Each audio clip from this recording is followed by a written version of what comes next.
Cinema ನಿರ್ಮಾಪಕರು ಸ್ಮಿತಾ ಉಮಾಪತಿ ಅವರು, ನಮ್ದು 2ನೇ ಸಿನಿಮಾ ನಿರ್ಮಾಪಕರು ಅನ್ನಪೂರ್ಣ ಅವರು.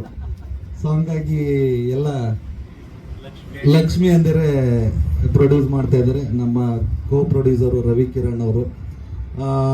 ನಿಜವಾಗ್ಲೂ ಮಾಧ್ಯಮದವ್ರ ಬಗ್ಗೆ ಹೇಳ್ಬೇಕಂದ್ರೆ ಖುಷಿ ಆಗುತ್ತೆ. ಯಾಕೆಂದರೆ ವಾಟೆವರ್ ದುಡ್ಡು ಕೊಡೋದು ಇಸ್ಕೊಳ್ಳೋದು ಅದು ವ್ಯವಹಾರ, ಕಮರ್ಷಿಯಲ್ ವ್ಯಾಪಾರ ಮಾಡೇ ಮಾಡ್ತೀವಿ. ಬಟ್ ಉಪಾಧ್ಯಕ್ಷದಲ್ಲಿ ಅದನ್ನು ಮೀರಿ ಒಬ್ಬ ಫಸ್ಟ್ ಟೈಮ್ ಒಂದು ಹುಡುಗ ಬರ್ತಿದ್ದಾನೆ ಅಂತ ಪ್ರೀತಿಯಿಂದ ಸಪೋರ್ಟ್ ಮಾಡಿದ್ರಿ. ನಿಜಕ್ಕೂ ಅದಕ್ಕೆಲ್ಲರಿಗೂ ಥ್ಯಾಂಕ್ಸ್ ಹೇಳಿದ್ದೀನಿ. ಮತ್ತು ಇನ್ನೂ ಒಂದು ಸಲ ನೆನೆಸ್ಕೊತೀನಿ. ಯಾಕೆಂದರೆ ಒಂದು ಒಳ್ಳೆ ಕೆಲಸ ಮಾಡಿದಾಗ ಪ್ರತಿ ಸಲ ಅದು ನೆನಪಾಗ್ತಾನೆ ಇರುತ್ತೆ. ಈ ಸಿನಿಮಾಗೂ ಅಷ್ಟೇ ನಿಮ್ಮ ಸಪೋರ್ಟು ಇರಲಿ ಅಂತ ಹೇಳ್ತಾ, ಇನ್ನೊಂದು ಸ್ಪೆಷಲ್ ಏನಂದರೆ ನಮ್ಮ ಭಯ್ಯ ರಾಕಿಂಗ್ ಸ್ಟಾರ್ ಯಶ್ ಅವರು, ಅವ್ರಿಗೆ ಅಮ್ಮ ಆಗಿದ್ದು ತಾರಮ್ಮ, ನನಗೂ ಅಮ್ಮ ಆಗಿದ್ದಾರೆ. ಸೊ ಅವ್ರು ಆದಿಲ್ಲ ನಮ್ಮ ಸಿನಿಮಾನು ಹೋಗಲಿ. ಯಾಕೆಂದರೆ ಲಕ್ಕಿ ಅಮ್ಮ, ಲಕ್ಷ್ಮಿ ಅಮ್ಮ.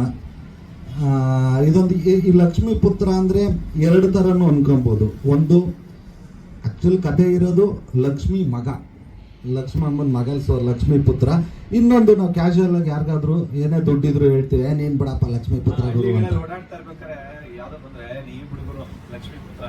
ಫ್ಯಾಮಿಲಿಗೆ ಲಕ್ಷ್ಮೀ ಪುತ್ರ, ಯೂತ್ಸ್ಗೆ ನೀನು ಬಿಡಮ್ಮ ಲಕ್ಷ್ಮೀ ಪುತ್ರ. ಸೊ ಇಬ್ಬರಿಗೂ ಇದೆ. ಮಾಡೋಕ್ಕಾಗಿರ್ಲಿಲ್ಲ ಏಕೆಂದ್ರೆ ಅದು ಕತೆ ಕಂಟಿನ್ಯೂಟಿ ಇದ್ದಿದ್ರಿಂದ.